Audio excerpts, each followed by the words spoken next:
Yeah. For the day one classes, we just covered up the basic data types. I mean, those are the 8 data types that Python handles. The top data types is very simple. We have just checked it from other languages as well. Starting from string, list, tuple, set, dictionary, as I mentioned, those are all collection of multiple elements, just like it's a kind of data structure for each of the, I mean, they're individual data type, obviously, but they're collection of individual data as well. Just like string is the collection of character, list is a collection of some values.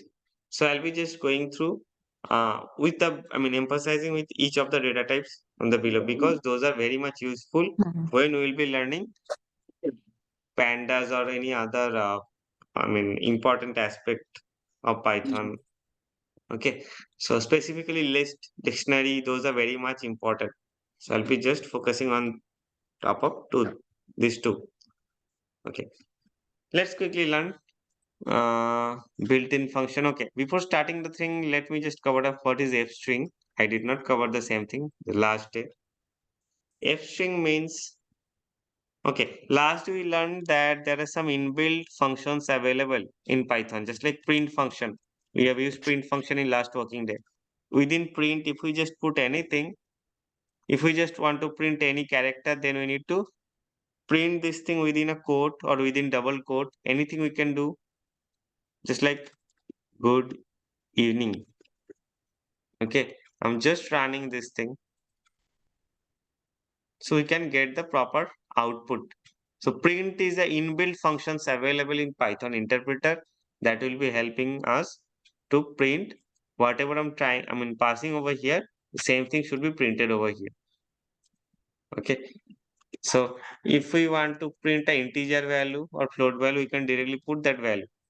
Okay, but if it's a character, we just need to enclose it with double quotes or single quotes. So what is f string now? Let me show you if there is, suppose I'm just uh, trying to put some, I am something. So you can see this is my first quote and this is my second quote. Over here I'm using another quote. This is for apostrophe. It's a string value. It's not a uh, quote to identify the first and end of the string. This is just like I am. It's a apostrophe. It's inside the string that I want to print. If this is the scenario I cannot put in this way, then I need to change this thing, the first quote and last quote with double quote. Because if we start with the first quote, then it will be searching for the end quote for the end of the string. So that is why this is how the double quote is also been worked over here. Similar things. If inside the string there is a double quote, then we can change it to the single quote for the string enclosure part. Okay. This is one of the important aspects just I'm telling over here. Now what is f string? One more thing. Inside the print, we can print the variable as well without putting any code. Suppose I'm assigning some value. V. V is a variable. Okay. Inside V, I'm assigning a string that is hello. Inside, I mean, hello is a string. That is why I need to enclose it within code. That is fine. Instead of printing direct hello key over here, I can just put V. If we put any variable over here and if we want to print variable V, then we can directly put it in this way. Print V. Okay. Print V, it's printing hello. Hello over here. And I do not have to put any quote over here because while printing variable, it should be directly catching from here. Okay. Now what is F string? F string means if we want to print the statement, if we want to print some, I mean, if we want to print the variables value as well as some user defined sentences or user defined character as well. Suppose I just want to say okay, I want to mention in this way. I just told hello. I don't want to put hello over here. I I want to put this hello from v variable. Okay, this will be printing fine. I just told hello. This will be printing over here. There will be no issue. But I want hello to be printed from variable v. And the rest of the part should be my own word. If this is the scenario, then I need to use f string. And within f string, I can pass the variable in this way. This curly braces is representing it's a variable what I already have declared in previous syntaxes. But it should not be work. I just need to put a f. Okay, now you can see the color has been modified. F means it's a f string which should be combination of this is the normal string and a variable which should be taking data from the upper lines. Okay, now if we just run it, then it's getting the input from the previous statements. It is hello. Okay, I can put a numerical value as well. Suppose 15. I can directly put the value of the variable v is, so this should be there. Okay, so this is how f string works. In the same string, we are printing the variables value as well as some user defined string value. Okay,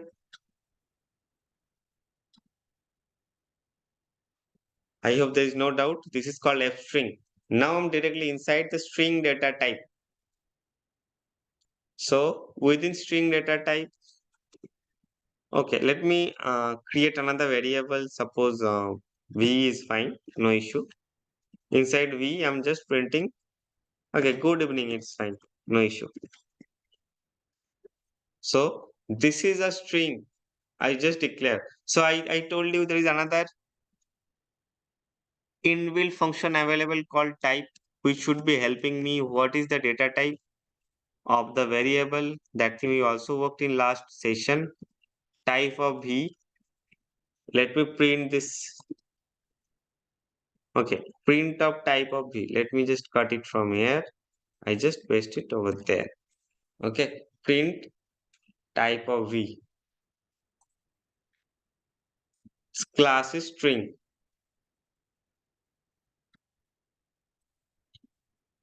Okay, so class string means I told this thing. Each of the data type it's a class. There is a class being defined for the inbuilt Python interpreter for each of those 8 data types. So this particular thing it belongs to string class str. Okay, that I mentioned over here. This is the class str. Okay, so in this class we have lots of methods declared over there in the inbuilt classes. So what are different methods and how we can operate methods? Now there is a difference between functions and methods over here. So I just put some examples over here. What is the difference between functions and method? So this is a function and all those functions and methods are eligible and that should be worked on top of only string data type, str data type. There are some built-in functions and methods just like len. Len will be helping me what is the data length of that string. Okay, let me just do this thing. Len is a inbuilt function, not method. You can see in the left hand side, it's called f, means it's a function. Okay, so I can pass in this way. Within len, I can pass the parameter v. So I just try to get what is the data length of this variable. I'm printing the same thing.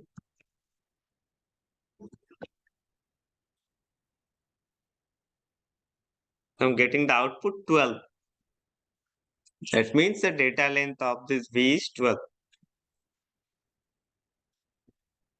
Okay, so I'm implementing a function and getting the output in this way. Now, what is methods? So methods, there is a syntactical difference while declaring a method. It should not be in this way. Rather, I can directly do v first.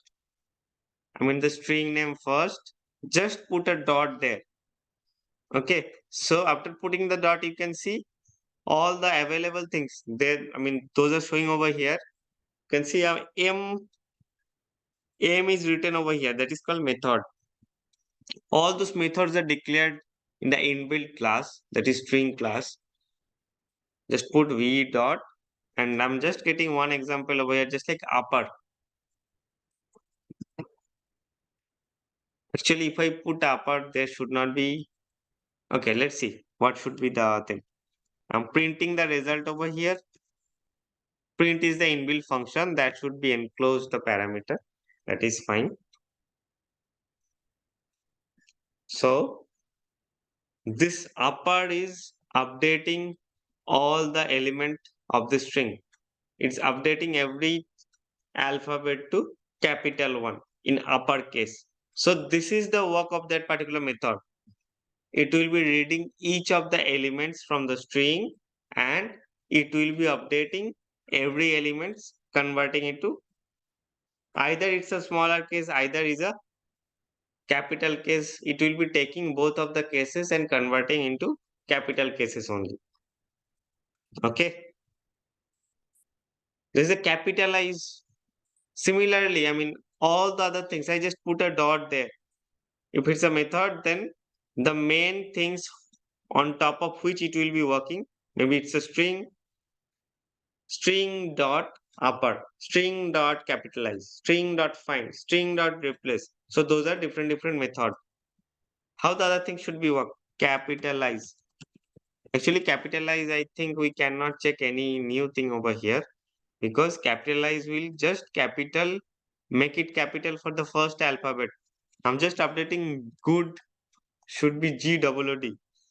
G should be small cases as well. So I just updated it to G just to find the output. So you can see at the output it's coming G. The first alphabet should be capital.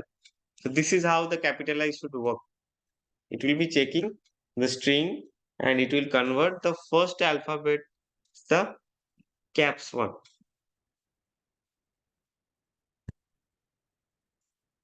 Okay, just like find.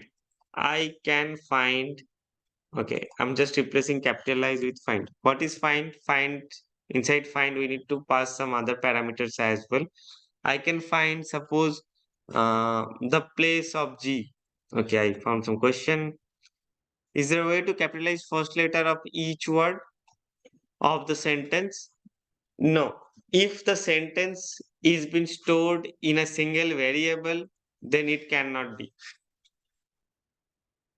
Okay. Then we need to segregate the things first.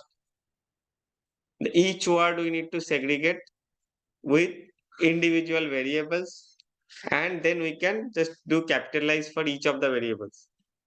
Capitalize, just take the entire string and it will convert just the first alphabet. It will just update the first alphabet. So this is possible. Just we need to segregate the thing based on spaces. I can segregate each of the word. Okay. And then we can implement on top of each of the word. I can implement the capitalize.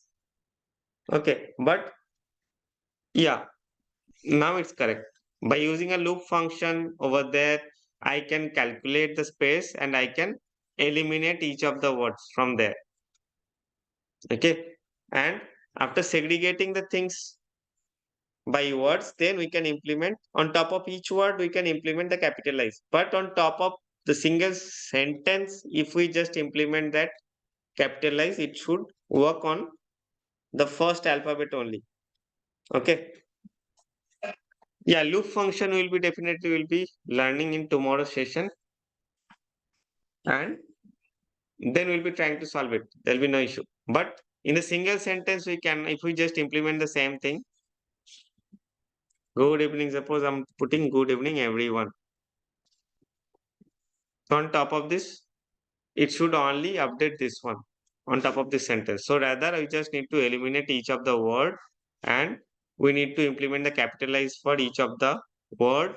Then we can concatenate this thing again with the space. Then it should work. Yeah. Okay. So what we are learning, the find method. How find method? When putting the find method, you can see. Okay. Let me just show upper statement as well. When we are putting upper inside the bracket. Okay. The ID will be giving me the hints that I told. ID is, I mean, super. I mean, their usage is super. They'll be helping us with the hints. So generally upper method, what we already learned, you can see only one parameter is there called self. Self means it's on top of the particular variable it should be working. We do not have to put any other parameter over here. So while we will be creating our own methods, when we will be learning classes, then we can see what is called self. If we are just checking self, we do not have to pass additional parameter over here. Okay, but if we just use find, you can see there are some additional. Without self should be a compulsory one. For self, we do not have to pass anything, but find, we need to pass some other parameters as well to work. So find actually what it should do, it should be searching for a particular alphabet. Suppose I'm searching for D. Okay, D, then start position and the end position. I can also pass, those are optional parameter. Let me just check with D if I get any. Yeah, by default, it should be helping us in the first occurrence of D, which is in third place. Okay, in particular array or string, you can see the first alphabet, it's starting with 0th position. The first is called 0th position. This is my first position. First row is first position. This is my second position. Third row is second position. And D is my third position in the string. So that is why if I just trying to find D, it's helping me out with the first occurrence of D, that is 3. Okay. Similarly, there is replace keyword. Let me show you quickly what is replace method. Okay, let me just replace D with some other thing. Suppose T. Okay, so you can see there is a modification of the same variable V. T has been modified to T. So that is how replace method should work. Now, just before saying, I mean, telling about replace, just let me show you one important thing. Just like if we just want to mark one of the particular index of the particular alphabet or just like this, can just quickly have slice the particular thing. So if I just want to slice, I mean slice out, maybe I just want to slice out my first word. Over here I can see it's 4 character. There is no issue. So I can quickly start 1 till 4 word I'll be printing. Let me print the thing. It should be actually 0 if I'm just starting with. Yeah, the first element is 0. Okay, the thing I want to show you. So if we just want to print individual element from this sentence or from this entire string. So each of the individual element, there is an index. Just I told you, the first one is 0th index, first, second, third, the space is 4th index, 5th, 6th, 7th. Okay, so just let me put some 3. Okay, 3 should be, I mean, it should be giving me the output D. We already just checked it. Okay, if we want to print some range of characters, then we can put in this way. The starting element that you want to print or the starting index that you want to print, suppose D is fine. I want to start D space some 1 or 2 alphabet from the next keyword. So 3 is fine. How many, I mean, how many elements I want to print? Suppose 4. Okay, it's not exactly 4. The second element, the second things I need to print over here, the maximum number of index till what I'll be printing. So it's starting with 3, 4, 5, 6. Let me put 6. Let me now print it. Okay, so it's D space E. It's less than 6. If I put 7, it will print another extra. D, this is that D space EV.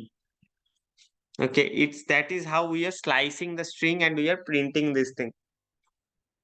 Okay, nothing but we are printing this thing. Let me put 10. Okay, so the first, if we just want to print only one single element, we can just call this index, call the index of the element, and we can print it. If we want to print some ranges, can just print the starting index and the end index. And it should not be greater than equal this. It should be less than 10. It should not be less than equal this upper range. It should be only less than. It should not include the 10th index element. It should be less than 10th. That means till 9th element, it will be printing. Okay. So there is another parameter we can pass putting colon, the incremental operator. It's just like a for loop or just like this. So this is the first element. This is the last element. This is the incremental, how I'll be incrementing. If we do not put anything on top of this field, then by default, it should be incremented 1. Okay. If we put something just like 1 or 2, anything, it should be printing the output with a 2 gap. So D is printed, it skipped the space, then it printed E, then it skipped V, then it print E, then it skip again N, and this is I. So I is the 10th one. Just check it from here. 0, 1, 2, 3, 4, 5, 6, 7, 8, 9. Yeah, I just told it should be printing till 9th. N, actually this is the 10th one. So that is how it should work. So this operator, the last one, is the incremental operator while printing the gap. Okay. So this is how slicing of string should work.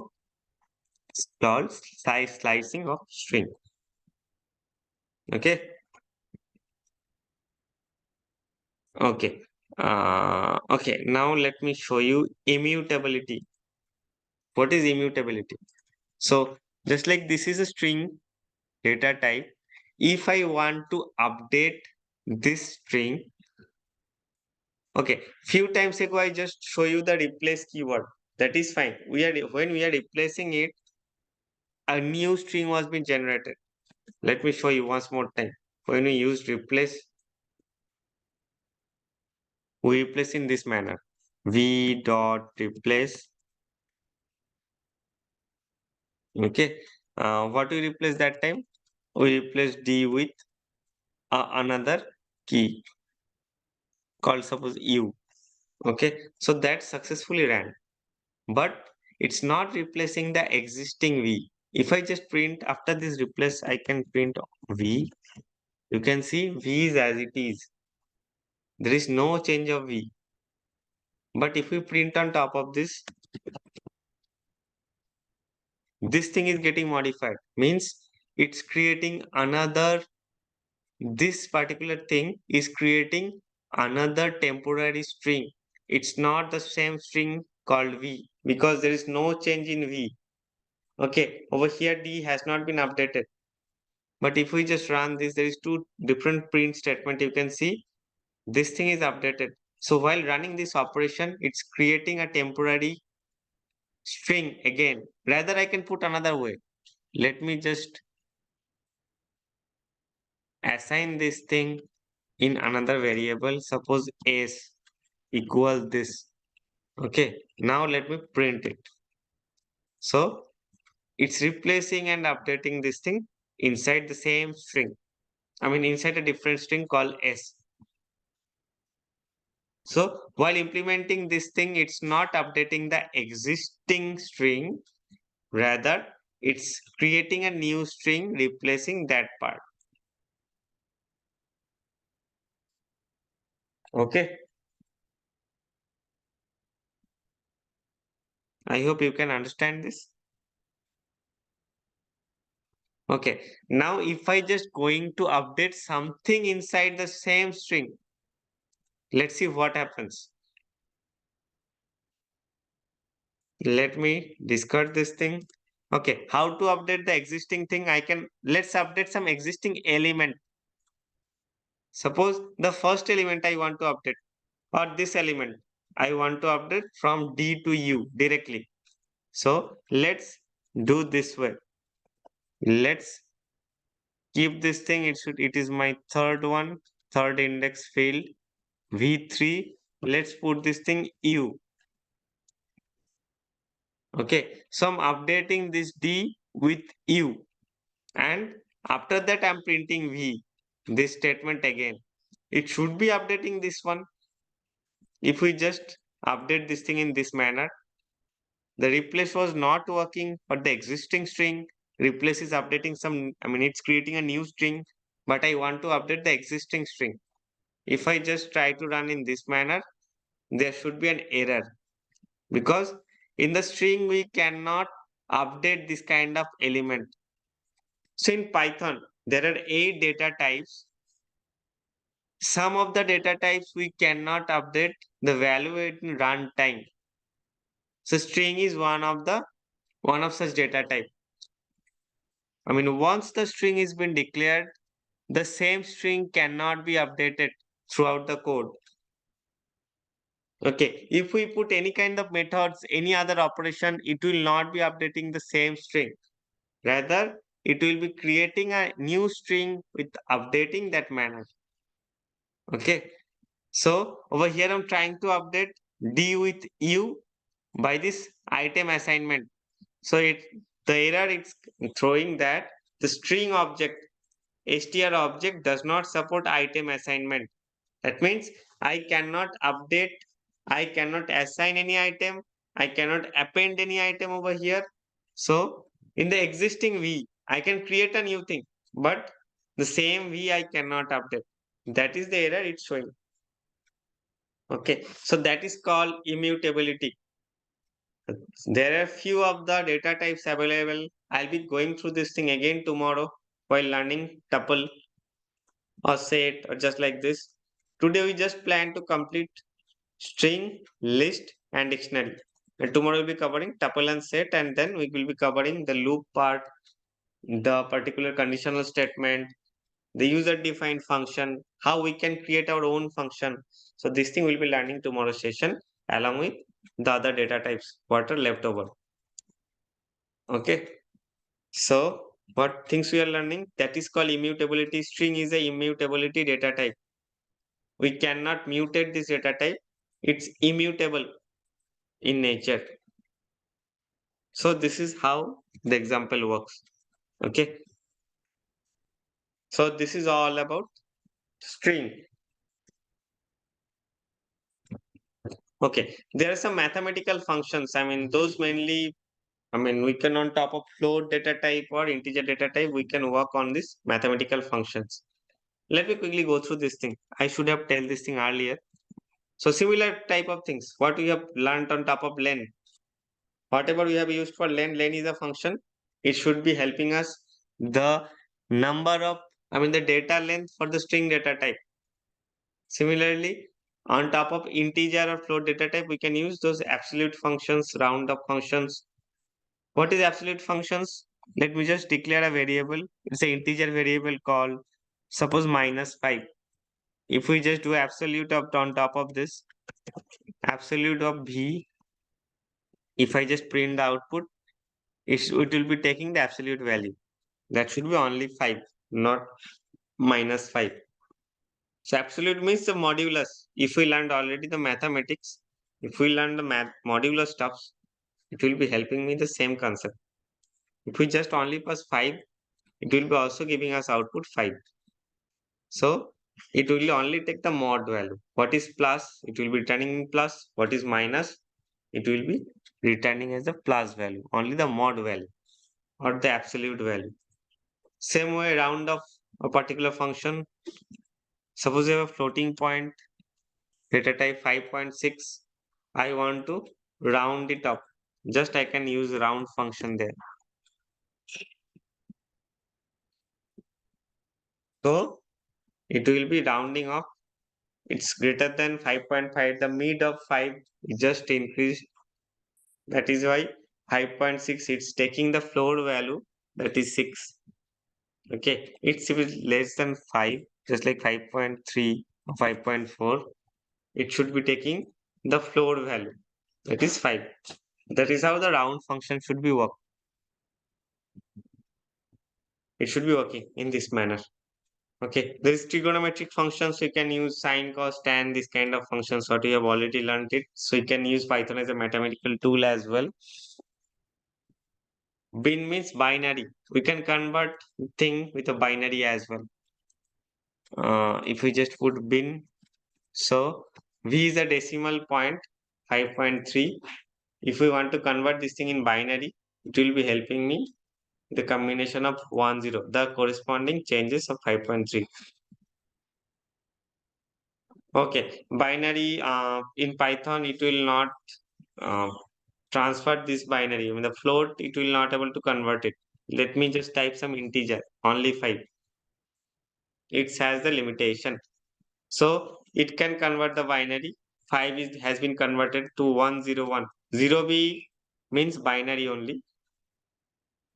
All the binary value, it should be there. But the binary, the original value is this one. If we put 10 or 15, any other big one, let me check it. Yeah, 0b should be there for all of the scenario, and the main value should be coming after that. 1111. Okay, hope there is no issue while understanding. Any issue so far from anyone? Because this is very simple. Any issue? No. Okay. I hope no from everyone, but if there is any, please tell me.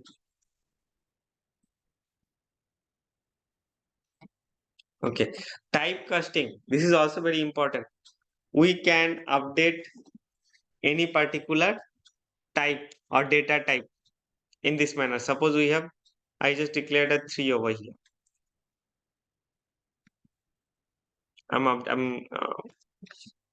If I just enclose the same thing, 5, this variables, this 5 is not a integer now.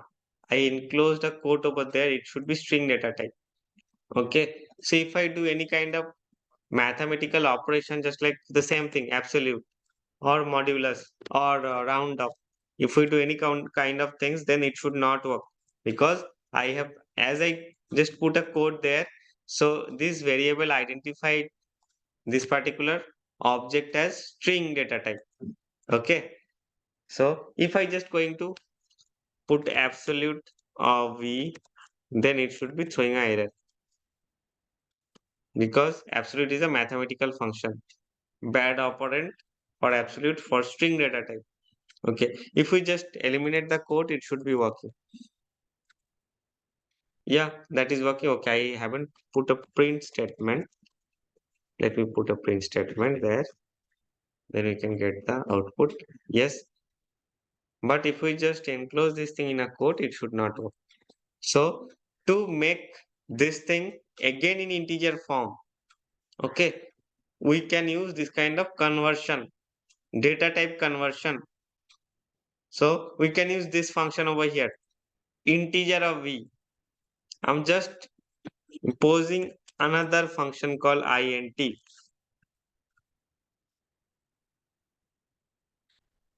Okay, print absolute int of v. It should be giving me the output now. So at first it was throwing an error, but I converted this thing into integer, and the data type has been converted to integer. Okay, for all the cases, it's not possible. If I just pass a really string field, I mean, this is the original string or character. It will not able to convert this thing into integer. Yeah. Hello. This is not, I mean, when I'm just imposing this integer on top of v, it is not really able to convert it, because it doesn't know how to convert it to integer. But if it's really an integer value, I have put it over there, then it will able to convert it. Okay. So whatever things are convertible, it will be converting. Whatever things are not convertible, just like if I just put float of 3, currently 3 is integer. If I just put float and float of 3, if we just get the output, we can get the output 3.0. So it will be, it's able to convert itself. Okay.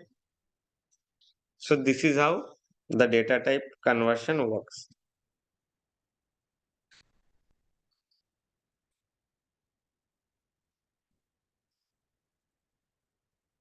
Okay. I hope this is clear. Okay. Let me give you a suitable example. Okay. There is a function called input. What input functions do? It will be scanning data from user. It will asking for a data to be inputted from user. Okay. So let's create a code. Enter a value. So it is asking for a value to be entered from user, and whatever value I'll be receiving, let me add the value with 5 and give the output, give the result to the user. So let's take a value from user.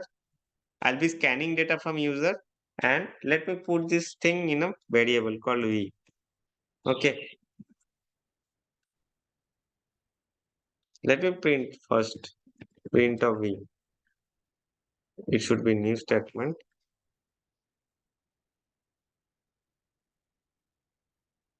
Enter a value.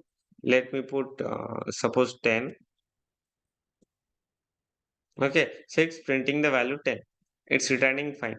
Now let me do some numerics operation on top of this. Let me do S means summation of V plus 5.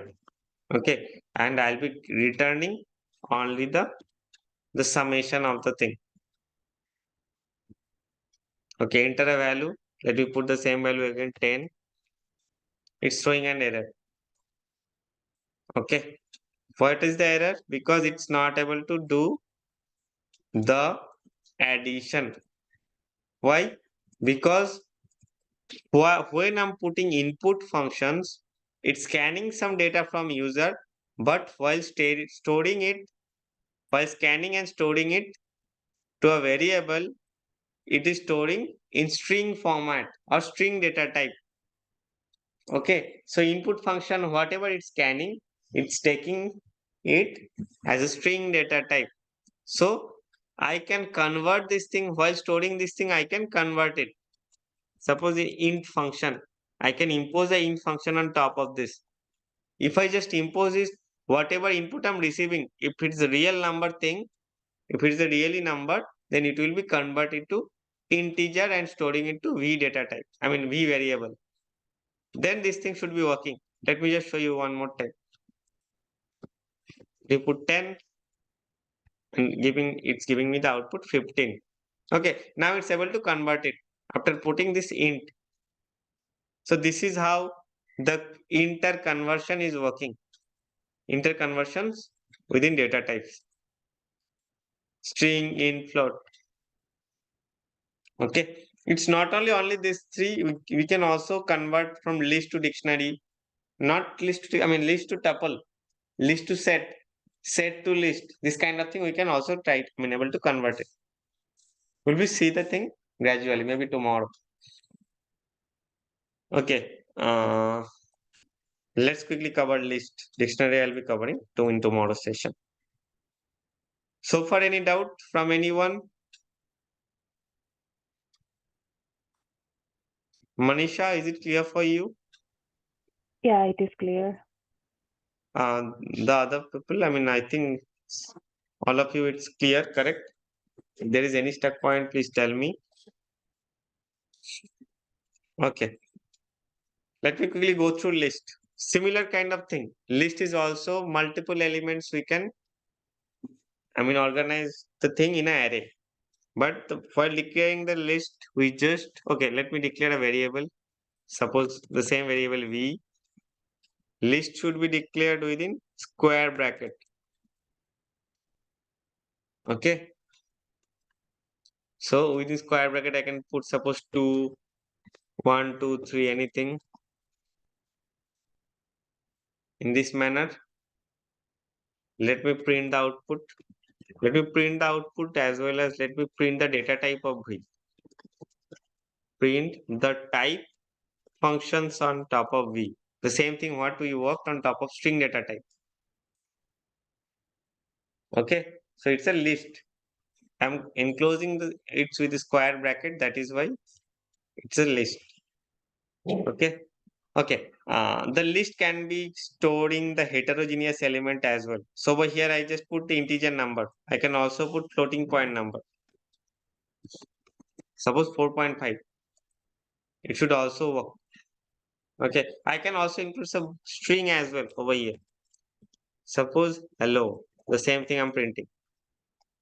I can use some boolean, true or false, anything. So over the same, I'm using integer, then one float, one string, two boolean operator. All the things should be working. This is not boolean operator. This is boolean data type. Okay. So all the things are working. So list can contain heterogeneous element. Okay. It's collection of multiple things. When we are printing it, it's giving me the same output and its class is list. This is the list data type. Now, the first thing I want to mention, okay, how we can slice the list, the same thing, whatever we have learned in string. So I can call individual element by their position. This is the 0th position, first position, second position. So similar kind of thing, whatever we have learned over there. So let me quickly print v0. It should be returning 1. Okay, this one. If I just put 2, it should be returning 3 because 0, 1, 2. Okay. I can also slice it in the same manner. 2, suppose over there it should be 6 with the 1 gap. It should be also slicing. 3, 4, 5, 4.5 is returning this thing. So the slicing is almost same that we have covered in string. And even all the slicing is same, just like when we will be learning tuple, when we will be learning set. This is how we can slice it. Individual element can be indexed starting from 0th, 1, 2, 3. This way we can indexing each of the element and we can also slice the string as per our own. This is applicable for all the data type except dictionary. Dictionary, there is a bit different. We are using a key value pair there. We do not require the indexing part there. To remove the dependency of index, that is why key value pair combination is introduced in dictionary. So when we'll be covering dictionary, I'll be mentioning the same words again. Maybe the next step, we'll be covering this thing. Okay. So today we are learning list. Let me quickly cover the list part. This is called list slicing. Okay. List can be mutant. We can update the existing list value. The same thing we checked in string. In string, we cannot update the same string again. But over here, I can update it. Okay. Let me update in this position. I'm updating, suppose v. I'm for updating the 0th element from 1 to some string. Anything. Suppose p. This one I'm updating with p. P is a character. So in this statement, I'm printing the result of v. You can see it has been updated. So here is the difference between string and list. So list is a data type which is mutable in nature. I can update anytime the list value. Now here is the option. When we'll be covering set and tuple as well in tomorrow's session. So in a particular suppose example, I need to use which kind of data type I need to take. If this particular data type I need to mutate in anywhere in my program, then I should to take list. If I want that particular list of particular element or the combination of that particular element should not be mutable in the whole programming code, then I can choose tuple, I can choose string. String is especially for only character data type. But tuple is similar kind of list. I'll be coming with this thing tomorrow. But the only and the main difference is list is mutable in nature and tuple is not mutable in nature. Okay. So as today we are learning only list. So let's focus on only list. So list we can mutate the list anytime. Any element we can update anytime. Okay. So that is why it's called mutable. Within list we can there are lots of methods applicable. Those are different methods. Inbuilt methods. Those are available with list. How that is working? Let me quickly show you. We just put V and put a dot there. You can see this many things are there. If I just, okay, let me remove this thing, let me remove this thing. If I only print V, if I just append, suppose I'm appending a value, suppose 18, okay. I'm doing append operation over here, but it's not appending the thing in a new temporary list.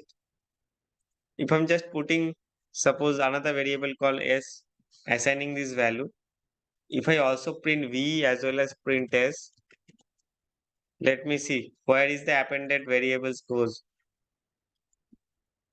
You can see it's updated the same V. As list is mutable in nature, it's updating the same V. I'm implying V dot append 18. 18 has been inserted at the end, but it's updating the same V, means the same variable, the same original list. It's not updating S because when I'm printing S, it's returning none. Means there is no element, no operation has been performed. So on top of S. So this is illogical. Okay. Some of the method I'll be showing you. Some of the methods it's creating another list, but this append is not creating a new list. It's appending the own, its own list.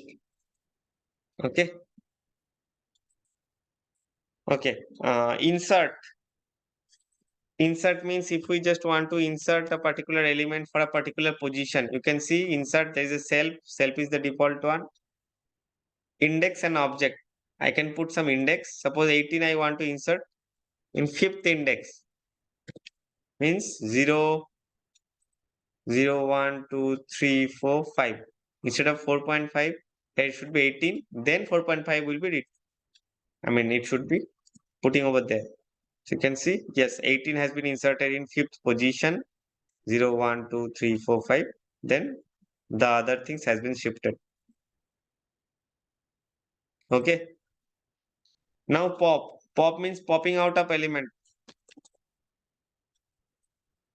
Okay. While using pop, let's see what are the parameters it's showing.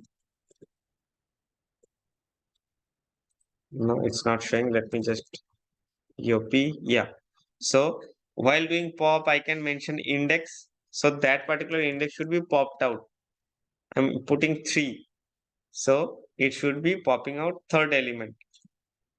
Okay. And giving me the result. So the third element means 4 over here. It has been popped out the fourth one.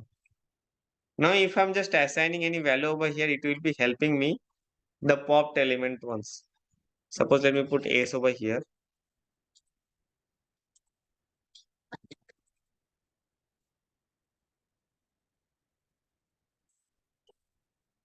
Okay. So the popped element can be stored in this variable. If I'm just assigning this one, after popping, what is been popped, that is been stored in this variable. And the original variable, it's a mutable one. When I'm working on top of the existing method, it will be updating the existing list itself. Okay. Pop count, I can count any value, I can short the thing. Let me quickly show this thing. for today. So count. How count should work? Count will be, okay, it will be counting the occurrence of a particular value. Suppose 3. Okay, 3 is present only once. If I just put 3 over here,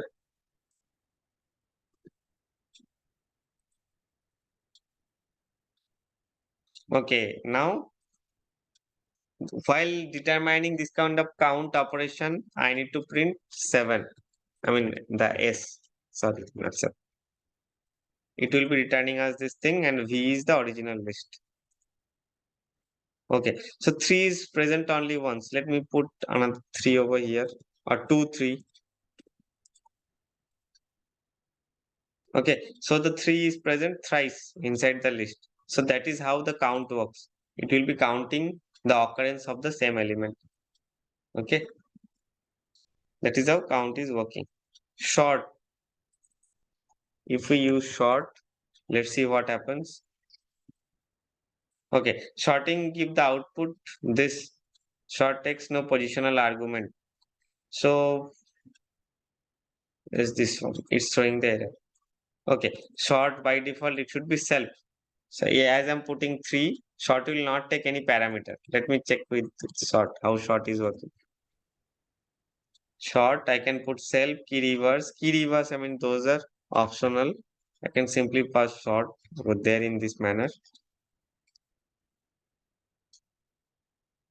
Okay, sort is throwing error because this is a heterogeneous list.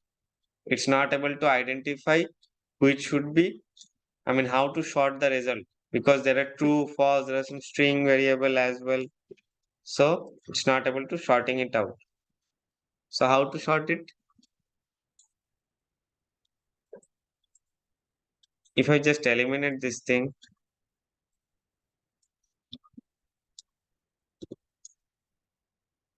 suppose I'm doing some small gain over here, over here. Let me sort it. Now it's able to sort it properly. Ascending in nature. 1, 1, 2, 2, 3, 4, 5. So sort will not work on top of heterogeneous collection of element. Okay. So this is one of the important thing to learn. Sort will not work on top of heterogeneous element. It should be homogeneous in nature. The list should be homogeneous. Okay. So those are all methods. Some of the restriction is there. We just need to learn. There is lots of methods actually available. If I just put V dot, simply put V dot, all those things are methods. Okay, maybe I mean, I did not show all the things, but when you are just live in a project, or you can see by your own, can see each of their usage. It's very simple. You can also try same thing in your own way. Just create a list and just put V dot and check each of individual methods. Okay. So I'll be closing the topic for today. The dictionary I'll be covering tomorrow's session. Any stuck point from anyone till now?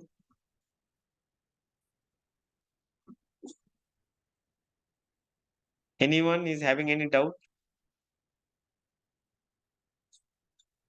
Okay, I hope no. So I'll be closing the session over here. Let's connect tomorrow with starting from dictionary, some, I mean, tuple and set, and I'll be covering the basic stuff just like loop, conditional operator, and user defined functions in tomorrow's session. Okay. Okay. Thanks everyone. Bye bye. Thank you.